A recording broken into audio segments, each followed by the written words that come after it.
Welcome, everyone.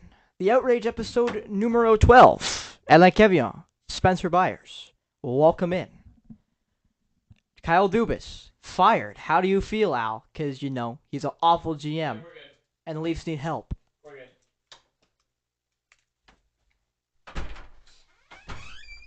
I try to wreck the place more than it already is, Al. Jesus. Just do. Let me just answer a Snapchat real quick and then. Of course. You gotta keep the babes in line or whatever. Whatever babes you've got left. I don't have anybody. I know. I have met you before. All right. So am I hosting or you hosting? No, whatever you want. I'll host, I guess, because Okay. we're gonna bully Dubas for the first half hour of this thing, I bet. Well, anyways, all right, let's go. Alright, 3, 2, 1. Welcome everyone to episode number 12 of The Outrage. Welcome back, Spencer Byers, alongside my good friend Alain and What's going on? Big Al. Yes, sir. A lot of news happened basically just after I put up the episode, so we'll start it off with, I think, the biggest news to come on Friday. Kyle Dubas, no longer the general manager of the Toronto Maple Leafs. If you didn't know, you do now. Brandon Shanahan came out and had a scathing interview not too long after Dubas got canned.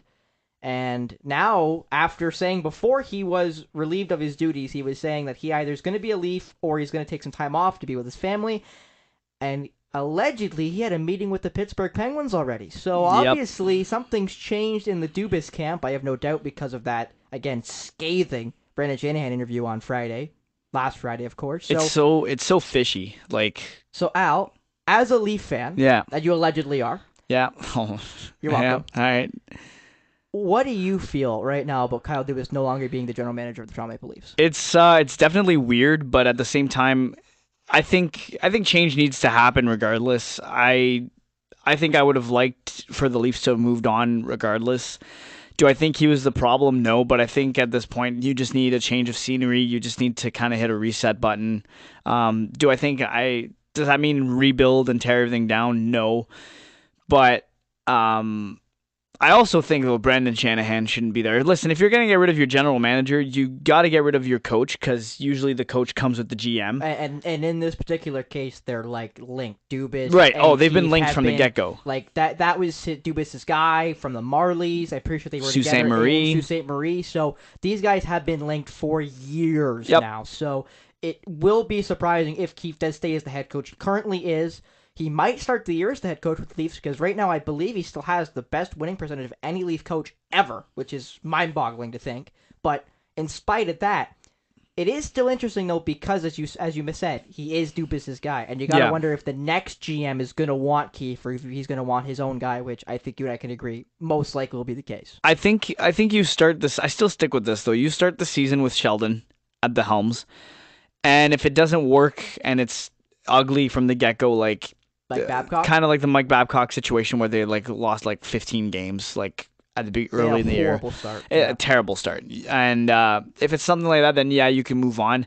I think Shanahan should be gone too. And I mean, listen, you read stuff from the meetings that they apparently had, and Dubas was running the meetings on the Wednesday, I believe, or the Thursday for building a timeline from all this, which would have been I believe it was the Wednesday because the Thursday when he sent the email. right. So, and it sounds like what was going to happen is that Dubas wanted more control, and it sounded like And more money. and Shanahan, he kind of wanted Shanahan out. And Shanahan didn't take that too lightly, and I mean, I don't blame him, but at the same time, I feel like this team could be a little different, and there are a few moves that could have been made if Shanahan wasn't there to kind of Oversee. oversee and keep things in check a little bit. So I think Shanahan should have been gone years ago. The whole point of the Shana plan, which was the thing that started back in 2015. 13, right? No. I believe it was 13. No, 13 was when, no, because the Leafs sucked for those 2 years afterwards. It was 14-15, I believe, when he came in, because Babcock came in 14-15. 15-16, they made the playoffs for the first time since that 13. Anyways, he should have been gone after, I'm going to say the Boston series. Second one? Yeah, before the bubble. Before the bubble, I think he should have been gone because the whole point was to bring in the guys that can win, do all that kind of thing, and build a winning culture again. He did that. Good. See you later. Now we need someone that can keep that winning culture, but at the same time make bold moves and is all about business rather than friendships. And I'm not saying Shanahan's a friendship kind of guy. Dubas is, though. Sure, Dubas is, but at the same time, I also look at that as an advantage. I was pretty convinced that Matthews would sign early in the summer if Dubas stayed. Now, I don't know. But then again, if they leave because they know they're not going to get paid as much, which I don't think a single Leaf player deserves to ask for a raise right now. Matthews maybe, because 60 goals.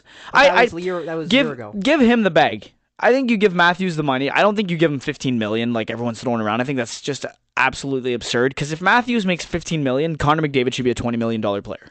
Well, and not only that, they'd be setting the market. And that's a problem. And that's tough. And no one likes setting the market. No, and and I mean the market can't afford that kind of money because let's be real here, the salary cap is still awful. It is now starting back to increase again. A little bit. Since COVID. But it's awful. It's still not increasing as much as people would like. So I think he should be gone. And I listen, front office, just clean it all out. And then come in, look at what you have, draft, have a GM before your draft. If you're gonna give a GM a team to work with and they're calling the shots right away, get it done before the draft shows up. Because if you can't draft that team, well then it's kind of hard to see where you're at. Whereas at least you'll have an idea where you could be at the next season or the season after that, if by the draft, right? So yeah, I think Keefe, stick it out. Who the Leafs will have as a new GM, I have no clue. I've heard Brad Treliving since parting ways with Calgary has been mentioned with the Toronto job. Would you be happy with Brad Treliving, for example? A little bit, because he is experienced, and after all, you look at what he did in Calgary. He had a pretty successful hockey team up until this point. Listen, did anyone expect that Huberdeau and Tkachuk trade to work out? Yeah, for one team, and it just so happens that it went the other way around that nobody expected to go. See, it's sad because I think that trade was a lose-lose because Florida had an awful season. They barely made the playoffs. They've had a great playoff run, but now that overshadows the bad 100%. Regular season. And the Flames have had an awful regular season. I didn't think they'd make the playoffs. I didn't think the Flames were bad, though. Actually, no. I said they were gonna not improve. They were gonna come down from they were first last year. Yeah. They were gonna come down. I actually did have them in the playoffs, I believe, and they fell out, which didn't surprise me. But well, that's just because their goaltender, like Markstrom, was awful. Well, no, but Huberdeau also had the greatest point differential from season to season ever. 55 points. You have from 100, and I believe it was 110. 110 to 60 or 55. Yeah, you can't have it. You can't have ridiculous. That's awful, yeah. And that is the greatest differential from season to season ever in the NHL, which is mind-boggling to think. I wouldn't hate Treliving, to be honest. I want a guy that's experienced and that's built contenders and know what they're doing. Like, listen, if Treliving were to come in here into Toronto, I don't think there's not a lot of distraction. You don't have to worry about what's going on with the hockey rink. Scotiabank Arena's not going anywhere, right? You don't have to worry about really re-signing any big names other than the fact that you got to lock up your goaltender, which is Ilya Samsonov. He's an RFA. Matthews, obviously. Matthews, you got to get him done, which I don't think it's a big concern. Look, I believe Matthews when he says he wants to be here. Do I think Matthews could be a career Leaf? Absolutely. But I think things got to turn around quickly enough. Like, cool, you made it out of the first round this year. Great. He can stay. The only tough part about that is that if they would have made it out of the second round, I could see him signing an 8-year deal, but I could totally see him going for another 5-year. Another bridge, yeah. Which is fine. I don't care. As long as he's under contract for more than 3 years, great. Anything less than that, no, I don't want it. Fine, let him walk or at least sign him and trade him. Don't let him walk. God forbid. Well, at least that's what I mean. Like, sign and trade the guy. Like, that's the thing I like the NHL to do more often. Like, sign sign the contract and then be like, listen. But the only thing though in the NHL is, and if you don't know, if you have rights of a player, you can sign them to an 8-year deal. While if they go to free agency, the max is 7. That's not a big gap. The NBA, it's 4 to 5, which is a massive. Gap, comparatively speaking, and the money's better. Yeah. If you can sign a super max with your real team, but a free agent team can't sign it, they can only sign you to a max, right? So it is a massive financial boost and year boost. So that is why. If hockey had a financial boost as well, which obviously they wouldn't do. It's not happening. The whole point of going to free agency is to make more money, not less money. Yeah. So that would never happen in the NHL. Unlikely, especially, but No, the Leafs situation is interesting, and I do want to explain a little bit what that dynamic is like, because Dubas was the GM, but Brandon Shanahan, who's still employed, he is the president of hockey ops, which basically means he makes the final okay on every decision.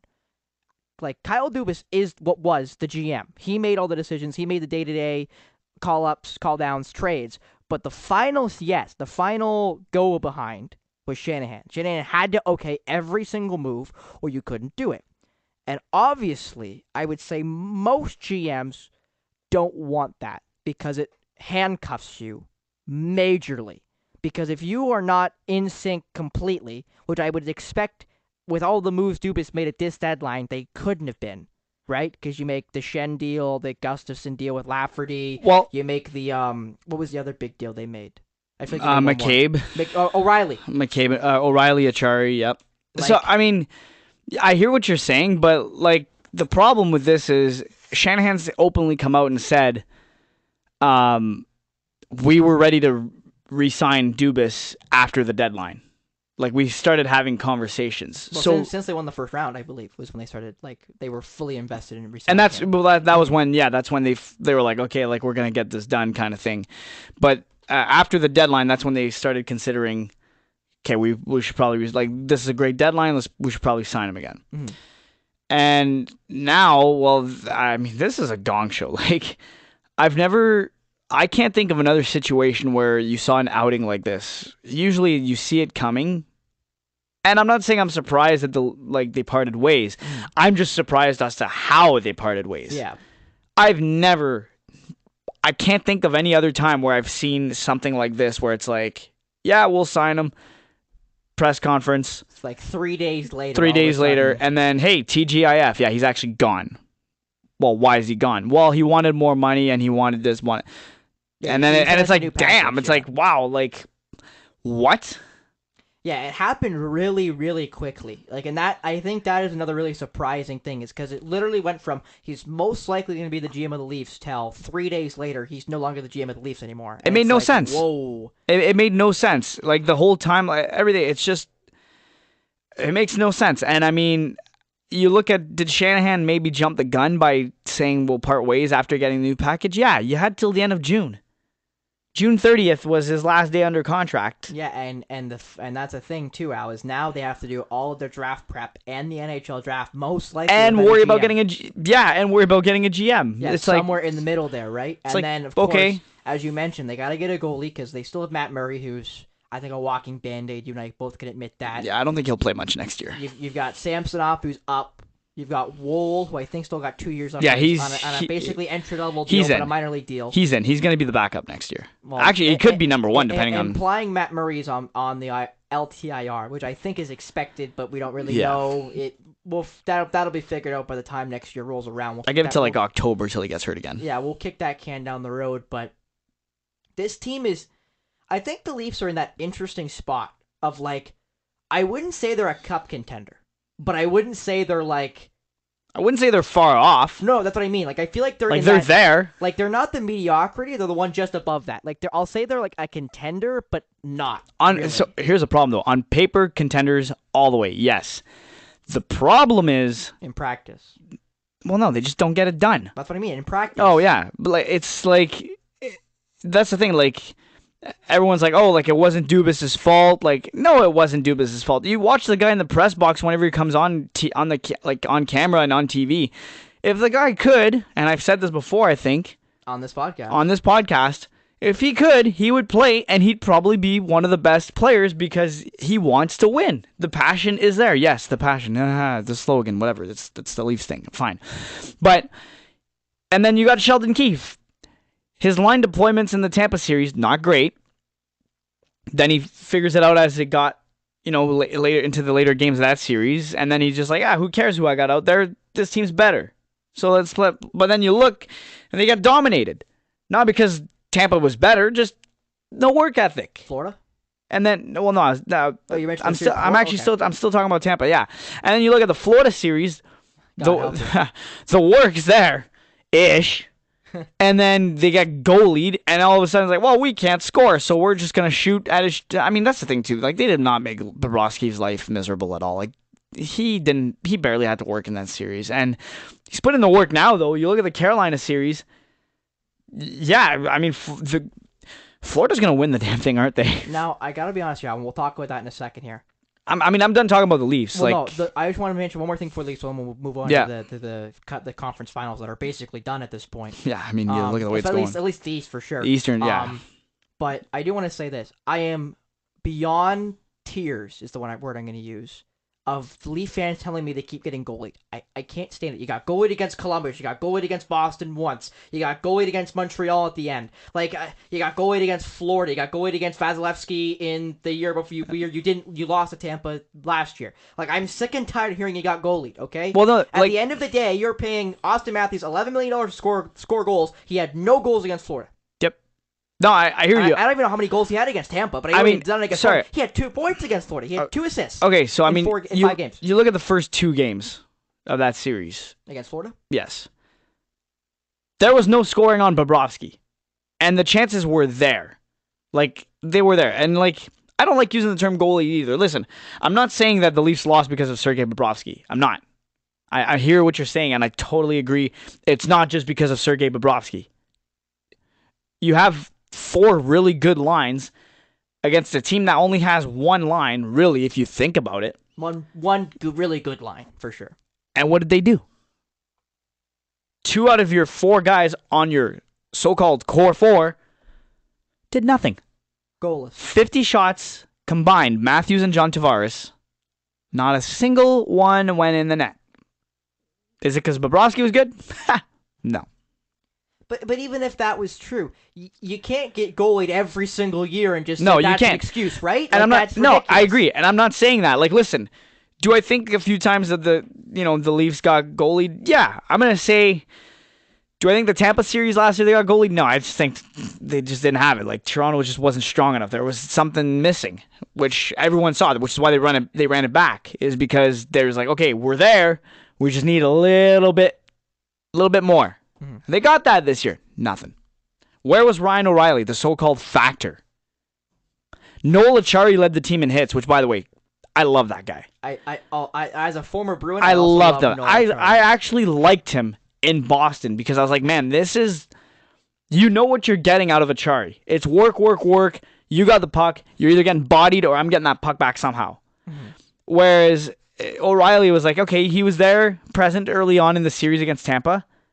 And even when he first came into Toronto, he was there. You could notice like there was a big difference. And then just disappeared. And then you look at the D core, Morgan Riley cannot be your best defenseman on the ice. I'm sorry. I don't think so either. You have 6 guys. You have 6 D. You're running 7 sometimes, occasionally. Most of the time, actually, I think throughout this playoff. And the fact that Morgan Riley was your best defenseman, come on. And that's what happens when you pay those big 4 in the offensive. You know what? Like, I'm done. I'm not making excuses for Toronto. Listen, do I think Florida deserves to be where they are right now? Yeah, at this point, I think you'd be an idiot, if you said, Florida's just there, they're getting lucky. Yeah. No. Have you been watching? No. Like, and that's the thing. The more I watch Florida, like, as much as it pains me to watch them. You know what's amazing, Al? And actually, I'm thinking about this right now as we speak. Yeah. Florida, since going down 3-1 to the Boston Bruins, have lost 2 games. One of them to the Leafs. And they've beat Boston 3 times, beat Toronto 4 times, and have beaten Carolina 3 times, looking for a sweep to go to the finals, right? Yep. Like, they have lost 2 playoff games in, what is that, 3, 6, 10? So they played 7, 12? and they played 7, and they played 5. No, I'm saying from 3-1 down. So that's 3. So that's 3, 5, 3, and they've lost 1. Yeah. Once they went down 3-1. Once they went down 3-1, once they went down 3-1, actually, they lost 1 game. yeah. So before last night, Bobrovsky had won 10 straight games. Yeah. Like crazy. Well, no, because sorry, not 10. There was a stat. I wish I can get probably these 10 right. and 11. 10. Yeah, that's what. Yeah, 10 out of his last 11. Come on. And they might continue it because he's been so good. He had a shutout in Game 3. He's unreal. To get them to a 3-0 lead, and then we'll go to that right now. Florida up 3-0 on Carolina. Yep. And Vegas up 3-0, I believe, on the Dallas Stars right now. And just demolitions. in the conference finals by both sides. And I say demolitions as in 2-0 Vegas and 2-0 Dallas. Vegas. Yeah. They play game 3 They're tonight. going to Dallas tonight. Yeah. Well, that's a big game because they might, Dallas doesn't pull out a good game, they're going to be down 3-0 too. And that's just going to continue, even what's happening in the NBA right now. We will get to next. But, yeah, it's crazy. I did not see this coming. What I will say, though, is that I'm a strong believer in you need a story in the playoffs. There's always that one story that emerges and just sticks till the end. Mm-hmm. And they either go on to win the cup or they go to the finals at least. And I didn't think it was going to be like that, but Sergei Bobrovsky is that storyline. And he came in for Alex Lyons, and he's, I believe, 9-2 in his... Yep. He's a storyline. I mean, listen, this is the story, and this is why I'm a strong believer that I think Florida either wins it or... Well, they are going to the final. I would be shocked if Carolina takes this thing to 7. Somehow and pulls out somehow... reverse sweeps them, right? Out of nowhere. Well, crazier things have happened, but... But not only that, the problem is, I think, is the only way you're going to beat Florida consistently is if you score 5 or 6 past Bob, which at this point just seems like a fever dream. Well, you need at least 3. I'd say more than that. Even that's not enough. They've been winning games 3-2, 4-3. They've been winning those close games. You got to blow them out. Boston blew them out twice in their opening series. The team that's only been close to them. Right now, it's the only saving grace I've got is Boston's played them the closest in this playoff, and it still wasn't good enough. And I'm still aggravated that they let Florida get away with a down 3-1 and pulling away and winning that series in Boston, especially. But in spite of that, they basically tossed the Leafs aside. They're tossing Carolina aside, which no one really saw. No one wanted to see for sure. No one wanted to see that for sure. No, but Carolina was the perfect. For me, after Boston went, Carolina was the perfect team.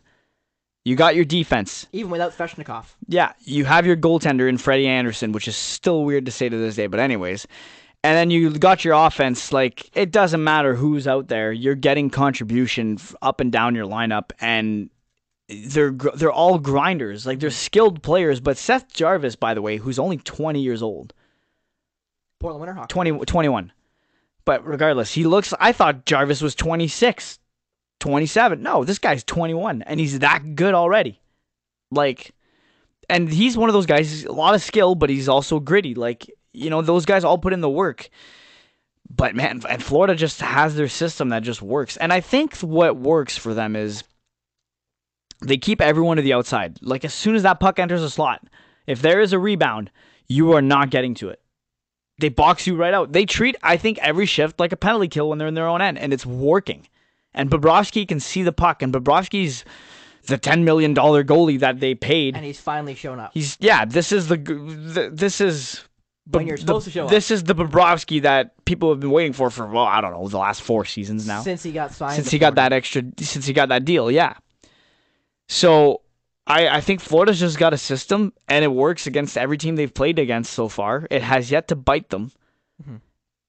And they're going to ride with it. And if they win the cup, yeah, it's going to suck, but I mean... It's going to be their first ever, might I add. Yeah. It'll be their second ever final. If they do pull out against Carolina, I think you and I both can agree they most likely will. But they will. I will still put the pretense as they haven't done it yet. If they make it to the final, it'll be only their second final ever, and that would be, I believe, 96. 96, and they lost to Colorado in a sweep, might I add. Which is the crazy part, too, is remember... I don't know if you remember this. Remember when I said Carolina would sweep the Panthers? No, I don't, but that's a great tidbit. Yeah, At least you're repeating it. Yeah, I said Carolina would sweep the Panthers. I said best I'd give the Panthers is 5 games and they're gone. Carolina would take care of business. And now, yeah. And I said the opposite. I said I think this series will go 7, and the other one will go pretty quick in favor of. I don't remember if I picked Vegas or Dallas, but right now Vegas seems to be. I had Dallas. Seems to have Dallas's number. I think I had Vegas because I can't trust Ottinger. Ottinger has not been good enough in this playoff, and I think it's continued into this series. He just has not been where we expected him to be. But it's also crazy, though. Vegas has a 4th-string goaltender net, and you never know. And he plays you would never know. See, and that's the thing right now, honestly. If Vegas and Florida match up, I think they're the perfect matchup for Florida. Because I think Florida's going to make Aiden Hill's life miserable. Well, that's what I mean. If Vegas makes it out, I give Florida the cup. Seriously, I wouldn't go that far. I don't think it's a sweep, but I mean, I think they'll work for it. But like honestly, like if it's Vegas and Florida, I mean, if you're still betting against Florida after this round, you're hello. And you know what's amazing, Al, is if they beat Carolina and then they beat hypothetically Vegas, I think they beat arguably the 4 best teams in the regular season. Because I believe Vegas was the first seed. Yeah, you literally played the toughest teams in the league. Yeah. Vegas was the first seed in the West. You played the first seed in the East. You played the second seed in the Atlantic. I want to say they were the second or third seed in the East. If they weren't the second seed, Carolina was second seed. You're playing in the final or the conference final right now. You're up 3-0. No, they literally have the toughest route to the cup. If they play Vegas, if they beat Carolina and then they play Vegas and beat Vegas, they literally have beaten arguably the 4 best teams this regular season. Yeah, you literally have the toughest. Mind-boggling. Toughest route to the cup in years, and they've made it look easy. Yeah, like they've made it look easy. Yeah, it's crazy. But who do you have tonight, by the way? Before we move on for hockey, who do you got? Vegas, Dallas, Game 3 in Dallas, 2-0 Vegas. Who do you got? I'm gonna say Dallas. Dallas finally gets one? Dallas has to start winning. I mean, if Dallas loses tonight, also that's also good night. But 2 straight reverse sweeps in the conference finals. Maybe. I mean, who knows? I swear, I don't know. I'm gonna say Dallas. I think Dallas takes the next 2. The American Airlines Center is a really tough building to play in, and it just seems like they show up every time when they're on home ice. So I'm gonna say Dallas. And man, do our brackets ever look stupid now? I'll say that.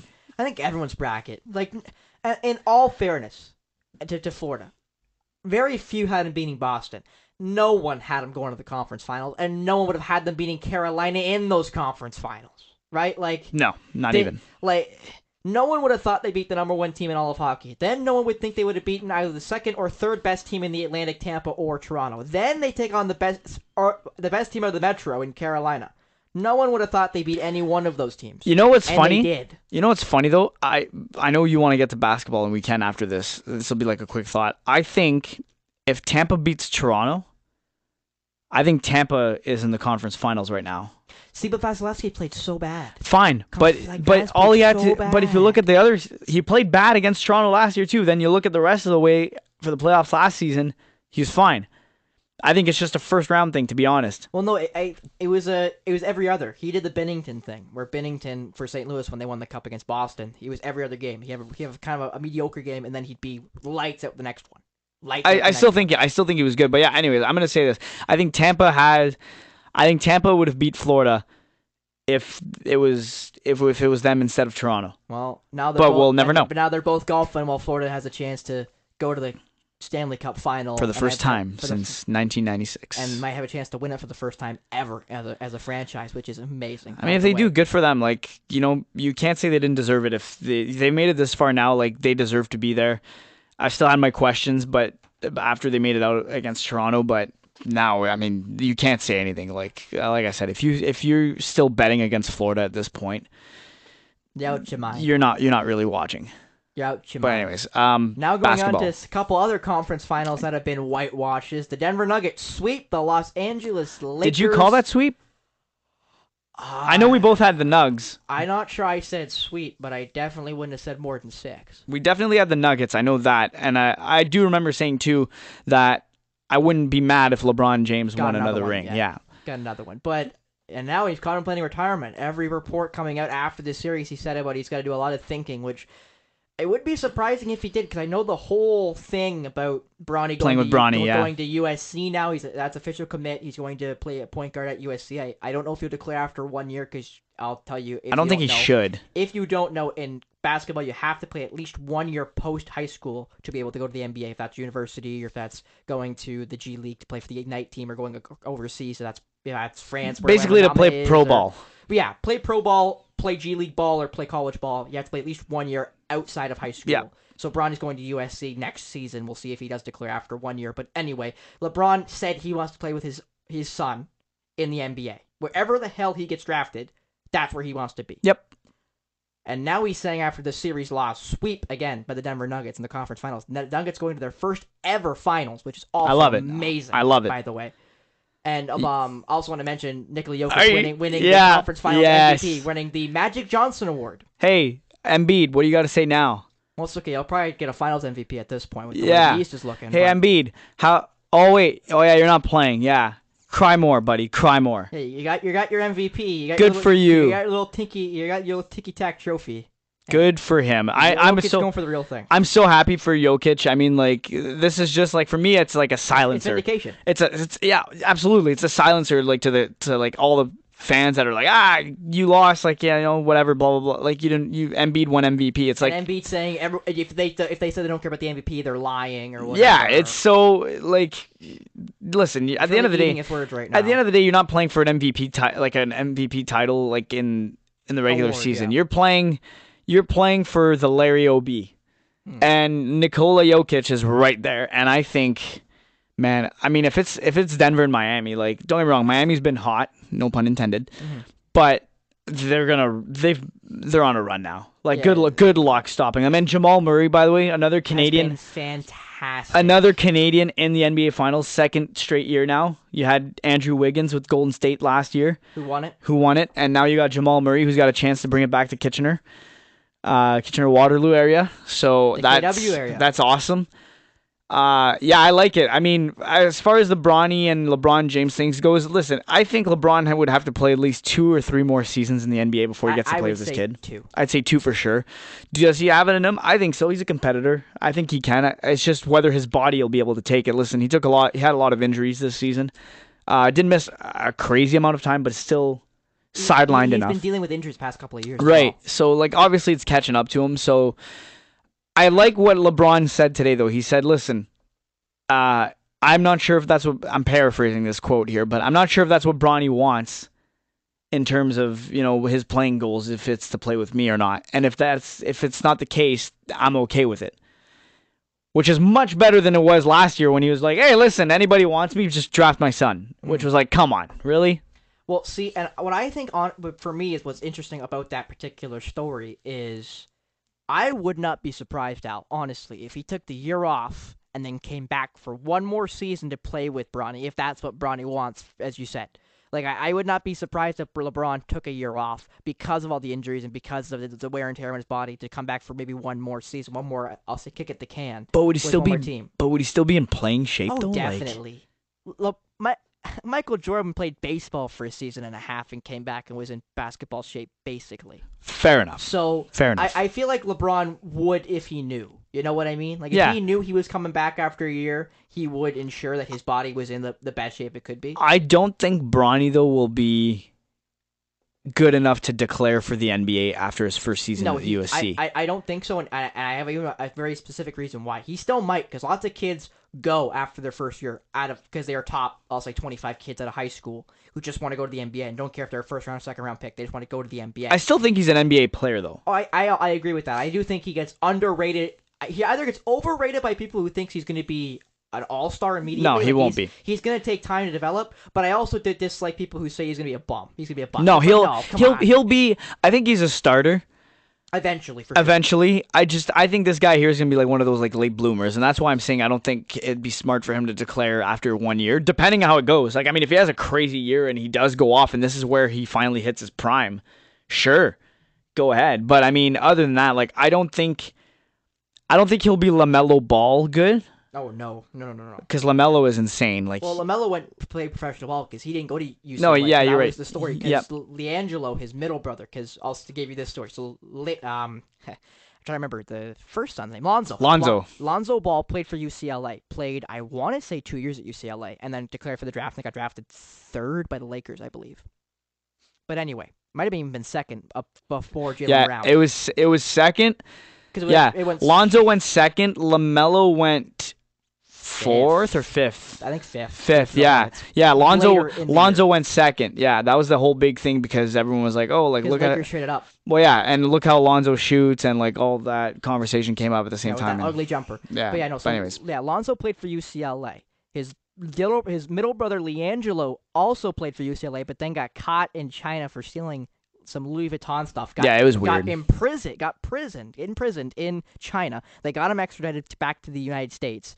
So they, LeVar, the dad, they went to out LiAngelo. Lithuania. They went to Lithuania after they pulled out LiAngelo from UCLA and decided they're not sending LaMelo to UCLA. So then when it got time for LaMelo to play his year of post-secondary ball, he went to Australia and did really, really well in Australia, which is what got him to that 5th overall pick. I think LaMelo's a better one of the Ball brothers. Well, Lonzo's still with a lot of injuries, which has costed him a lot of Unfortunately, his prime. right. Yeah, but I mean, you look at I love LaMelo. I like his vision on the court is unbelievable. I watched a highlight reel on TikTok the other day where he was just making like these absurd passes from the back between his legs, and it's like, and some players you'd be like, man, he's just fooling around, but this guy here, like, he can do that like and 8 out of 10 times, maybe even 9 out of 10 times. Like that pass lands, and it's not a joke or like because it's a blowout game. Like no, this is the way he plays the game, and I love it for that. But yeah, as for Bronny, I don't think it would be smart for him to declare after 1 year. Depending on how it goes, maybe he does go off, right? But I'm glad though that LeBron said I got to look at things, and I'm glad that he's taking the approach of like maybe that's not what my son wants, and like at the end of the day, it's not about you, it's about your kid, right? Like you've had a great career. Let your son have his own career, and you can help him, build that path to success, but don't try to fully dictate it by going, yeah, anybody that wants me next year, draft my kid. And I also do want to mention here though, and only reason why I know this guy was going through the draft, the ESPN Top 100 high school players going into next year. Ironically, the number 1 player in the nation in high school, number 1 5-star, is a point guard, also going to USC. So that also is going to very much impact Bronny's role with USC. It's the number 1 recruit in the nation is going to USC as well. So who knows if they're going to play together, if Bronny's going to be his backup, if Bronny can somehow pass up the number 1 prospect in the nation. Like, it's going to be a lot of gymnastics for USC, who is, I won't say historically a good program, but recently they've had the Mobley brothers. Isaiah was great last year. Obviously, Evan was a top 3 pick to the Cavs. He was fantastic at USC, took them, I believe, to the Sweet 16. Like, they've been a decent program, and getting these 2 guys, I think, will really help the number 1 recruit in the country, and then obviously Bronny James. So, and also, I believe Coach Entfield, who is the coach of USC, has talked about how it helps the publicity of his school, and they're going to try to handle that the best they can, because obviously having Bronny James is going to cause a lot of public scrutiny and public publicity on the program. And it might also like get attention to their program. Like, you have a name like that, LeBron, LeBron will probably be around at least a couple games. Right, sure. A few games, and who knows, maybe like the fact that he's there, that'll attract, maybe players transfer, and USC just becomes which I will mention, a powerhouse team. And because they've mixed the transfer portal in both football and basketball, it's ridiculous. Like, you can play 1 year to school and immediately transfer and have no penalty. You used to have to take a year off when you transferred. Now you don't. Now you get at least 1 transfer free. You can just transfer and immediately play, and it's ridiculous. And it's causing mayhem across the board in every sport in college football and basketball, which is amazing to watch. When you watch these guys just transfer, you're like, oh my god, these guys are gonna be gross. So I'm curious to see if that'll happen too. But happy for the Nuggets. The Heat are playing tonight against the Celtics in Game 4 in Miami to see if Miami will sweep the Boston Celtics. Yeah, how are you feeling about that? Honestly, I saw something before we sat in here, and I don't know if it was Tatum or if it was Brown or maybe even Coach Mazzulla, but I saw a report from the Boston Celtics that came out today, and it said they feel optimistic about their chances, and they said don't let us win Game 4. And you know what? I'm with them. It only takes 1. Yeah, no, I mean, no one's ever come back from a 3-0 deficit in a conference final, I don't think. I don't think ever. I don't think in any series in basketball. So reverse sweeps don't happen in basketball. Yeah, so that'd be a big task, but I mean, I think Miami gets. I think this is it. I think that's it. Finals are getting. It has to be. I think this is it. Same thing with going back to hockey real quick. I think that Hurricane series is done, and I think if Dallas loses tonight, might as well wrap that up too. Yeah, like it's just slaughters across the board. It's almost done. I think it's almost over, and I'm kind of happy that these seasons are kind of winding down, so I could solely focus on baseball. I don't have much to say. Are you sure you want to focus on baseball? Because the Jays lost 5 in a row. Yeah, and they're not. Manager John Schneider has basically come out saying we just got to be better. No, I mean, yeah, I didn't want to talk about the Jays too much because there's not much new I have to say. Like, there's not much I can change other than I think the bullpen still sucks. Other than their last team in the AL East. Haha. Yankees are third now in the AL East. Oh, yeah. I haven't even checked that out. After a 3-1 series win not too long ago. Yeah, that was... During our last episode. Yeah, we thought there'd be a series split, and then nope. Yankees were like... I said at least a split. At least a split. True. And they got the series win. Yeah. So, I mean, the bullpen sucks. I think Schneider has not managed the team well lately. I mean, you look at the screw up against Baltimore when he had the second mound visit in the same inning. And had to pull the pitcher. Had to pull Manoah, who was doing pretty well. And you could say, oh, we're going to pull him anyways. No, man. 85 pitches. You finally had him back in his groove, seeming like himself again. The slider was working. I liked that they made the switch. They put Jansen behind the plate to catch for him instead of Kirk. A change of scenery isn't bad, and Jansen's a good catcher to work with. Like, he's really good at... He's a defensive catcher. But he's also very good at, like, when he, with pitch calls, what he wants. He's very good at reading situations, so I like that a lot. But yeah, bullpen sucks. The bats have been cool, which is... disappointing. Disappointing, but again, not surprised. Like, there's not much different from last season if you think about it. And I mean, the frustrating part... Isn't that a problem, though, Al? Isn't that a problem? Yeah, it is. And that's the thing. Like, you look... I think I went on this rant the other day. I was at my house, and I think if you look at Toronto management overall... At the wall. Sure. Toronto management, like, in terms of, like... At this point, across the board, I think it's awful. Raptors. Leafs management's garbage. I never liked Atkins and Shapiro to begin with because they're so stubborn to rework their bullpen or to send guys out, which almost makes me wonder, like, what's really a business here and what's really a friendship. And when they do, they send out Yuri Gurriel, who's had a great start to the year. And I don't even know Teoscar's stats, but I'm pretty sure Teoscar's hitting pretty well too. I was gonna get to that. I'm working my way there, and then Masai Ujiri. We'll see what happens at the draft because they said, the draft and when the season's over, this is where we're going to make our moves, which is, okay, I'll hold you to that and I'll trust you because, listen, you've won a ring. You've done it. You've proven that you can make moves and it works out for the better. And I want to go in a little bit on Masai Ujiri here in a minute, so I'll let you finish your point. Okay. But I do want to mention, Masai is probably the best out of all Toronto management. Most success. I think Masai is easily the best, and obviously has had the most success, but that's the problem. Because of the success, he's had a lot more time than others, so he's obviously made more mistakes because he's had more time. Yeah. And so this is the thing when I was talking about Shapiro and Atkins. The bullpen has been an issue for years. It's back to 2020. 2020. I mean, I would say back to 15 when you had Donaldson. No. Because here's the thing. The thing with the Jays in 15 and 16, their bullpen was good because you knew who was coming out at what situation, right?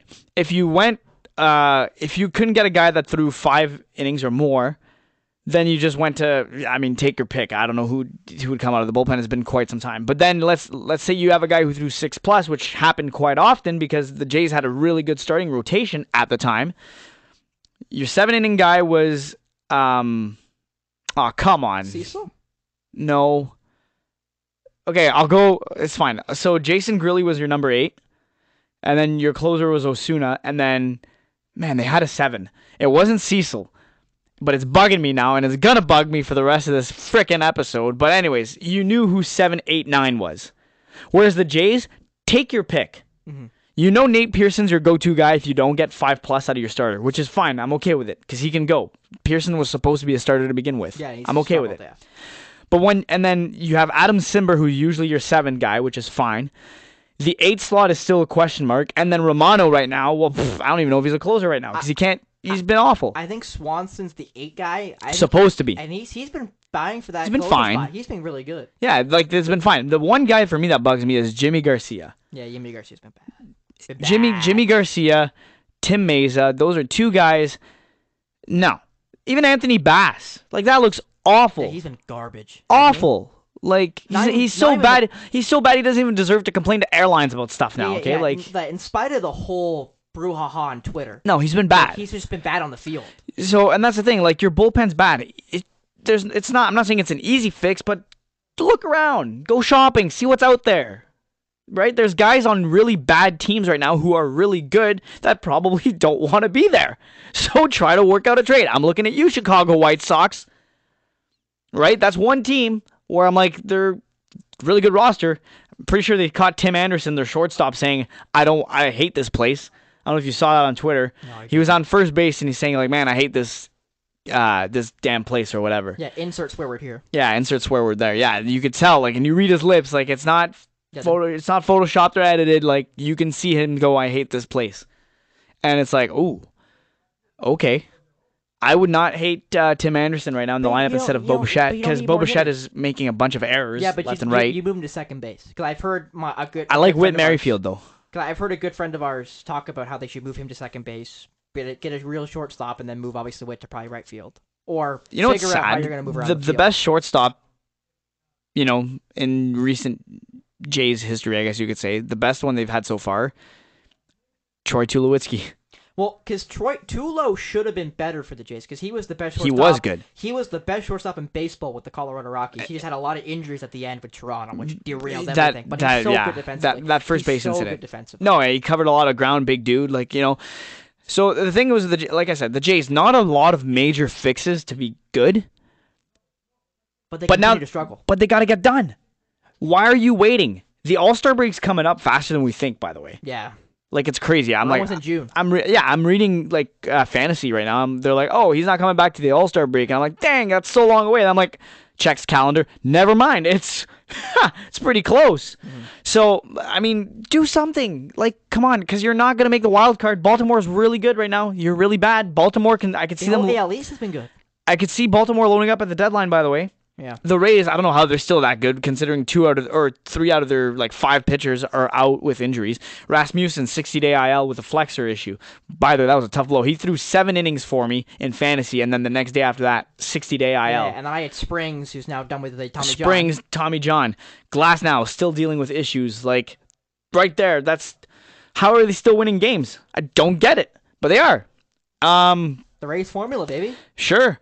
But, yeah, as for the Jays, this is where I was going with it. Okay. The bats. Runners in scoring position. They're awful. That's when they're at their worst, is when there's guys on base. You know who was really good at that when he was with the Jays? Oh, I know who it is. It's Lourdes Gurriel Jr., who, by the way, has like a 300 batting average right now. Over that, I think it was 313 last time I checked. He's been great. And Moreno's been okay, I'm pretty sure, too, down Moreno's been fine. Listen, I get that you wanted a left-handed bat, and Varsho hasn't been bad, in my opinion. I think Varsho's done a great job. He's covering a lot more ground. I think there are plays he's making that Lourdes wouldn't. Or Teoscar. Teoscar. That was the one I almost swore there. I'm going to hold it back. I'm not going to give you extra editing today. But Teoscar was awful. That was the one, it didn't matter. You could have thrown Raimel Tapia in right, and he would have done just fine. And also a left-handed bat, so that also covers that. It's just the fact that he's not that good, though. But he can't hit. Yeah, he can't hit. He's not that great. But, yeah, I think Varsho's made plays that Gurriel would have had a hard time with, but at the end of the day, Gurriel was in the lineup because A, he has a cannon. He can throw you out from left field to home. He can hit the ball very well when he gets a hold of one. But the biggest one for me was when there's when there's runners in scoring position. There we go. Finally got it. There you go. He got the job done. He brought them in. Or he would clear the bases. Didn't have to hit a home run. He did base clearing double, whatever. But now you don't have that. Mm-hmm. And that's a big problem. The Jays need to figure out a way. They need to I don't know. I think they recognize when it's time to play clutch baseball. I just don't think they know how to play clutch baseball. Clutch baseball does not mean swing for the fences. Mm-hmm. I'm a strong believer that a team can win a baseball game without having to hit a home run. Well, you can. It's part of the game. You can. But I'd much rather you can win a game by playing small ball, and I think the Jays should stick to that. Their base running's been fine. I'm okay with trying to be aggressive, in the extra innings and stuff like that. But what's wrong with hitting doubles? What's wrong with hitting a bloop? What's wrong with hitting in the gap? Stop going for those big highlight. Those will come. You think Shohei tries to crank one every time he's at the plate? No. Why do you think he's such a great hitter? Because he's not thinking about hitting a home run. He's just thinking, let's put the bat to the ball. And that's all you got to do. That's all you got to think of. And listen, I'm not doubting one bit that John Schneider hasn't said what I'm saying right now. I just want to know why it's not clicking. Yeah. What's going on that's made the disconnect?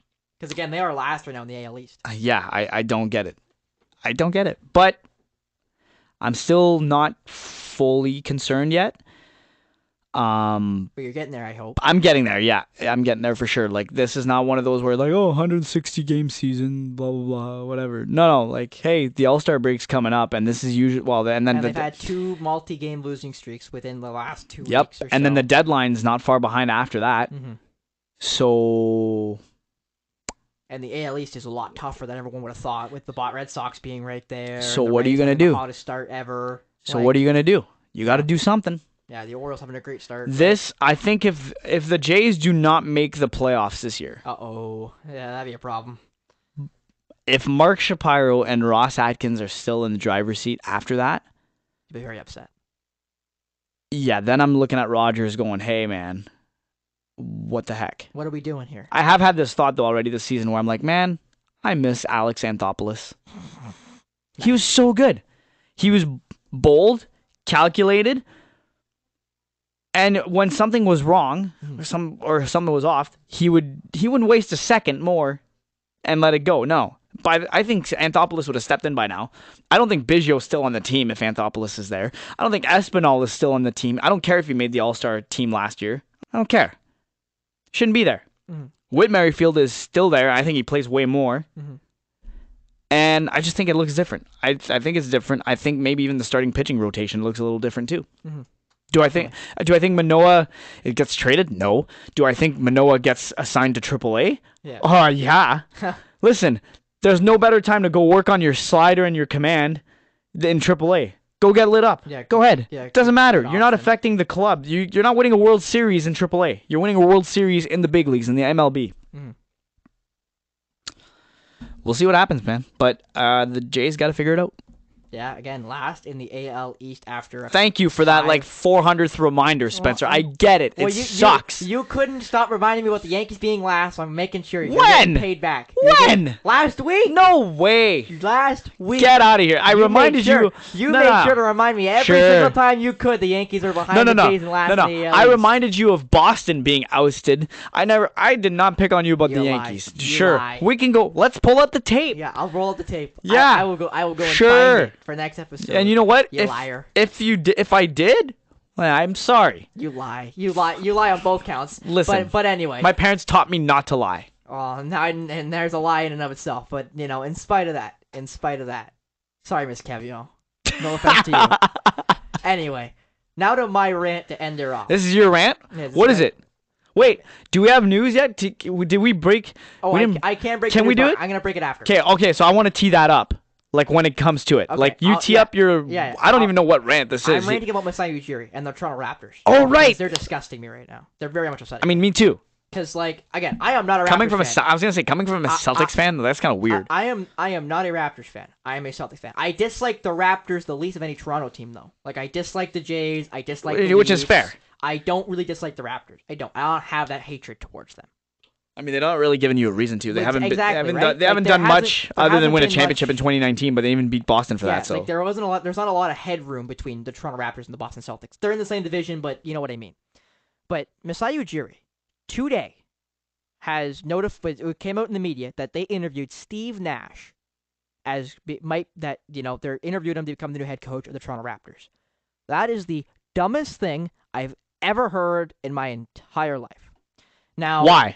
Why? Oh, why? Okay. So, because when I saw that, I was like, okay, look, you had too many superstars and big egos in Brooklyn, so it didn't work, in my opinion. Do I think it's because listen, you're gonna say a Hall of Famer like Steve Nash can't coach a basketball team and can't win? I think he can. I just think it was just toxic, super toxic. Whereas the Raptors, there's at least something there, and I think him and Masai Ujiri would be a great team. But anyways, continue. This is not my rant. So, to that point. I'll let you finish, and then I'll comment. With the Brooklyn Nets, as you mentioned, he was the Brooklyn Nets head coach for a little over 3 seasons. He went 94-67 with the Brooklyn Nets, with Durant, kind of Kyrie with the COVID thing, only being able to play in Brooklyn, and James Harden sort of. He came in later. But this is what disgusts me, Al. What really upsets me is he had no prior coaching experience at almost any level. I think his highest would have been like AAU ball, which is like kids before they get to university ball, and then coached in the NBA. He is not qualified to coach the Toronto Raptors. Becky Hammon is qualified to coach the Toronto Raptors. Now, how I know? Because she was an assistant for Greg Popovich in the San Antonio Spurs forever, and is now the head coach of the Las Vegas Aces, who, guess what, Al? Won the WNBA championship last season. Okay? She's qualified. Kenny Atkinson is qualified. Now, how I know? He's been a head coach with Brooklyn. I believe he's a head coach before that, and he's been an assistant with the Golden State Warriors with, guess what, have won a couple championships with him as the head assistant. Adrian Griffin, the lead assistant for the Toronto Raptors, is among the 3 finalists for the Milwaukee Bucks job. Guess who else is a finalist, Al? Maybe the last guy the Raptors just fired in Nick Nurse. Funny. Monty Williams had a great tenure in Phoenix. Didn't work out in the end, but I think that Phoenix team's weak. Also with Kevin Durant, might I add. There are way more qualified individuals in the NBA, assistants and former head coaches alike, that are more qualified and better experienced than Steve Nash. So why, oh why, are you even interviewing him? And I'm not trying to say he couldn't be a good head coach. I'm saying he needs to be an assistant somewhere. If that's college, if that's NBA, I don't know, I don't care. But do not tell me after almost 3 seasons, basically, with a team, as you talked about, full of divas, full of egos, full of just tumultuous garbage, that he's going to go to the Raptors, who have, let's be honest, nobody's, comparatively speaking, to Kevin Durant, Kyrie Irving, and James Harden, and a bunch of young guys, that he's just going to mold this team into something he couldn't in Brooklyn.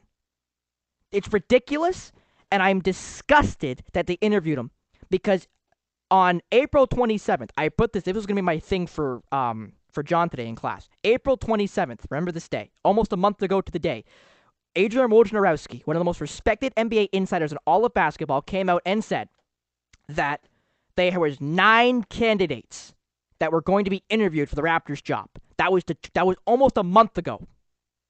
You're telling me not one of those 9? There's been more since then.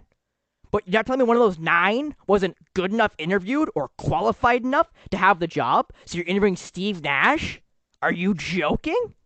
It's ridiculous. And I'm disgusted with Masai Ujiri, and he should really reconsider, because if Steve Nash is the new head coach of the Toronto Raptors within the next couple weeks, it'll be the worst hire ever. I'd almost say in NBA history, beating out the Nets, because we saw how bad he was with the Nets. How many mistakes he made with the Nets. Okay, so that was the outrage moment of this podcast. Spencer, I agree. Do I think it'd be the dumbest ever? No. Do I think it'd be dumb? Yeah. But I'm also looking at this, I'm like, I think this is just an interview. I think this is just, the Raptors are irrelevant after the season they had. But why waste an interview? I don't know. Here's my thought too. I don't think Becky Hammond's coming. Well, no, she's not. But she's more qualified than Steve Nash. 100%. I 100% agree with that. And I said this on previous episodes. You don't coach with Greg Popovich for multiple Popovich for multiple years and not learn a thing. You can't. Like Greg Popovich is probably one of the best coaches ever, if not the best coach ever in the history of the NBA. NBA. I know there's a few other names out there that, you might be going, well, wait a minute. No, you're right. That's why I'm going to say one of the best coaches. So yeah, Hammond's experience. I think it's just an interview. I think it's just, let's see, because let's be real. Steve Nash, inexperienced, right? He was basically handed a super team. Not much coaching to do to begin with, but I'm sure there was something that was learned in that span of those 3 seasons. Do I think he's grown since then as a head coach? Yes. Do I think it could work out? Yes, because I think younger players will relate to him and to the message, and I think it'll be easier to understand. Do I think that was the problem with Nick Nurse? No. Nick Nurse, the only reason why he got fired was because the Raptors weren't happy with the way he approached his media at the end. Kind of like Dubas, ironically. Availability, yeah.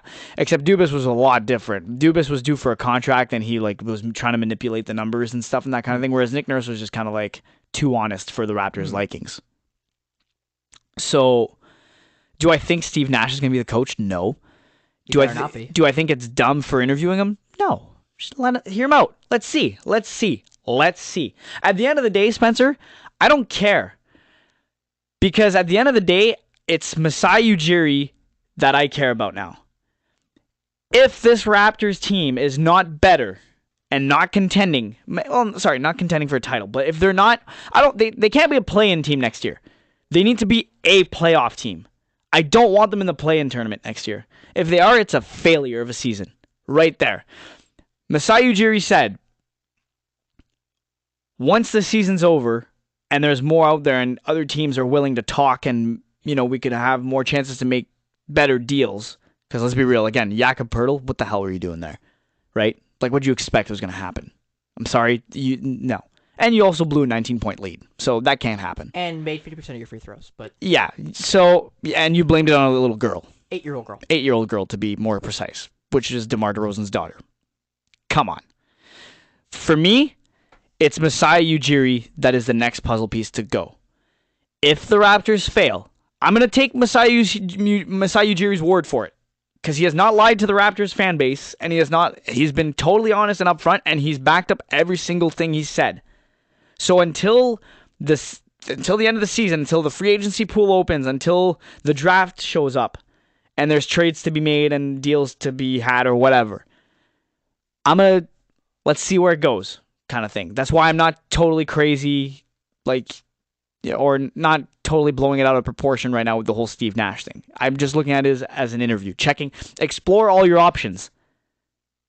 Might not make sense, and I agree. Too many options. Your rant is full. I fully agree with what you're saying. You are not wrong for feeling the way you feel. I'm just going to say this. Let's see where we are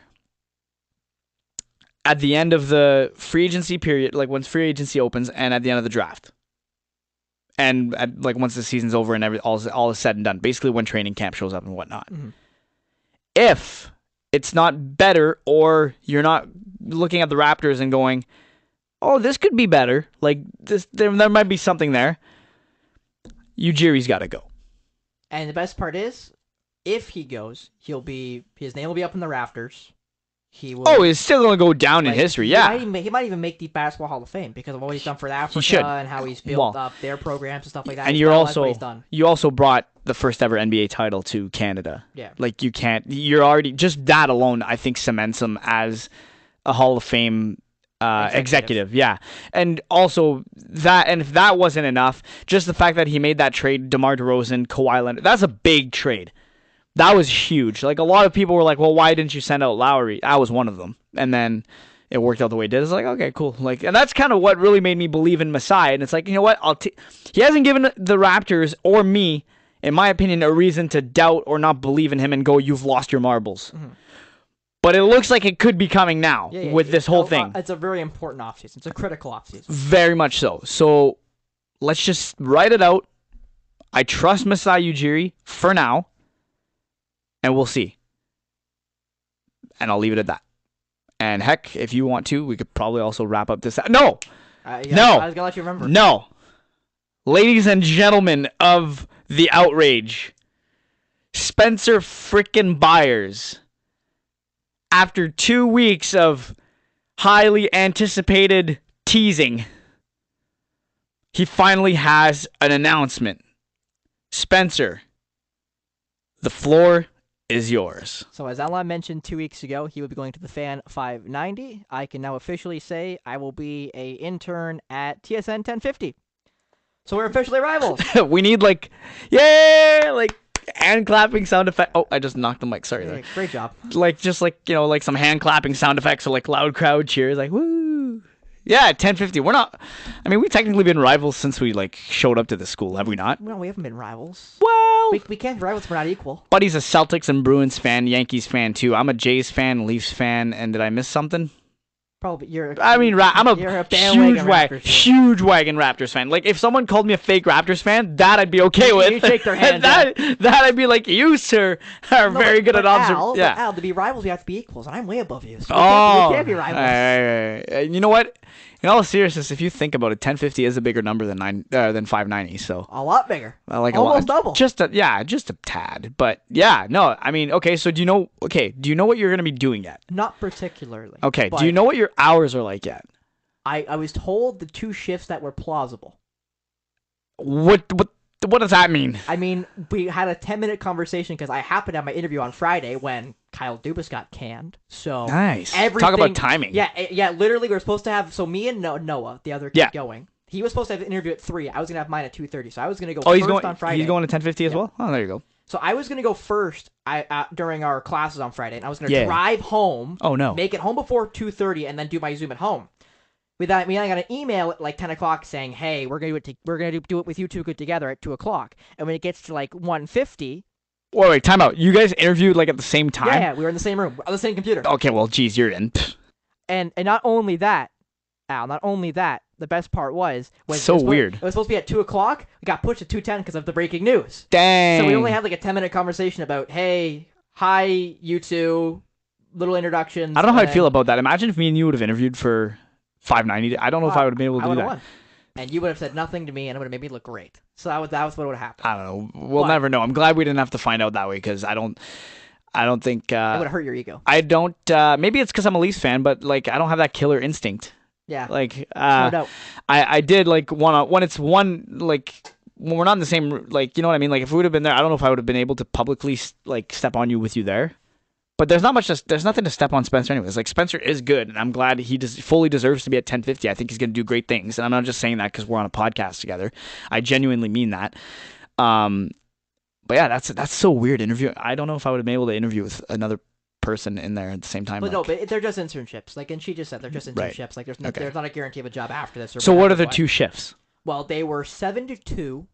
Like 7 a.m. to 2 p.m. Okay. Yeah, and then I think it's like noon to 7 were the two shifts. I think I rather the. No, I I want the drink. 7 to 2. I drink sometimes. Yeah, I'd probably want. Yeah, No, but I hate you the drink all the mornings. time. I hate the mornings though. See, but I'm gonna be awake anyway. Fair enough. Yeah. Okay. Like so today, I didn't sleep last night. I got up at like 10 p.m. I've been Yeah. up since then. So 7 to 2 would be better for you then. Okay. Yeah, Yeah. but I can just go home and take a I nap. don't know. All I know is I got my password and my logins, and like I know where to go. I have You're to. an official Rogers employee again. I gotta go. Yeah. Again. Yeah. Yeah.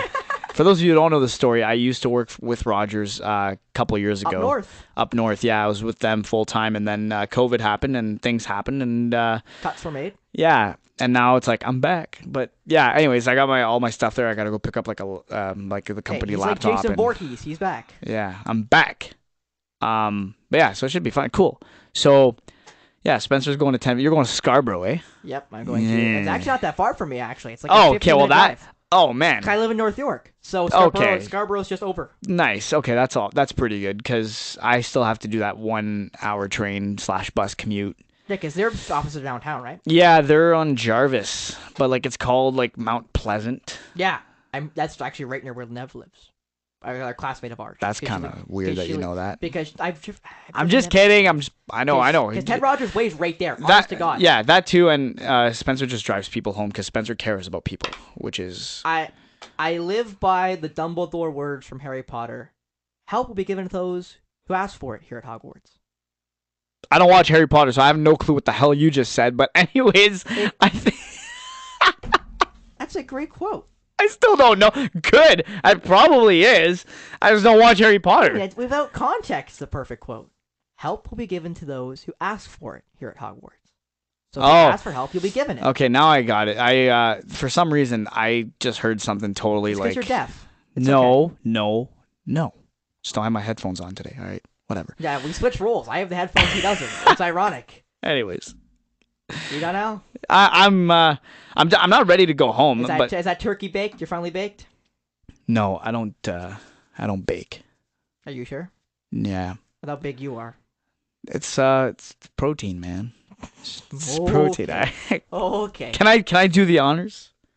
If you'd like. Ladies and gentlemen, that was Spencer's big news. 1050 score is what I give it. See what I did there? Yeah, great job, Al. It's amazing. Now, I do want to say quickly, I don't know if there's going to be an episode next week because we have to figure out logistically how we're going to do this. Yeah, we're not in school being anymore. Here. Yeah. Like, they're going to tell us on Friday how we're allowed to use this facility. We give our fobs back too. Yeah, eh? that's what I'm confused about. So we're gonna listen to that. So I'm not gonna guarantee an episode next week. Genuinely, like, there's no confusion. Like, oh, we should be able to. Like, we have no idea how we're gonna do this remotely. So we're gonna figure that out. So we probably won't be an episode next week, which I believe is the start of June. But there should be an episode the week after that. How about this? Depending on what kind of access we have, why don't you come to my home? In terms of, you come to 590. We'll see if we can work something out there with our people. You come to 590, we'll record an episode there, and then the next after that, I'll go to Scarborough and we'll record at TSN. Well, we can try that. We have to make that logistically work. Yeah, so we have to prove ourselves worthy of using that equipment first. But implying there's equipment like that. Spencer does, anyways. I don't. Oh yeah, okay. Yeah. Okay. So you took a jab at me. I got a jab at you back. It's the other way around. But anyway. Sure. But anyway. All right. I'll go back to lucky. my. You're lucky. No. Okay. Go. Why? No. How am I lucky? I'm just gonna leave it. At I was that just being. It was a joke. I know it was a joke. I would joke back. But I'm gonna let you live. Fine. Oh, you're gonna let me spare you. You're gonna spare me. Well, I appreciate that, and we're gonna spare you from any more of this nonsense. This was episode 12, ladies and gentlemen of the outrage. I'm Alain Kevion from Spencer Byers. We'll talk to you soon. Don't know when, but it's gonna be soon. This was the outrage.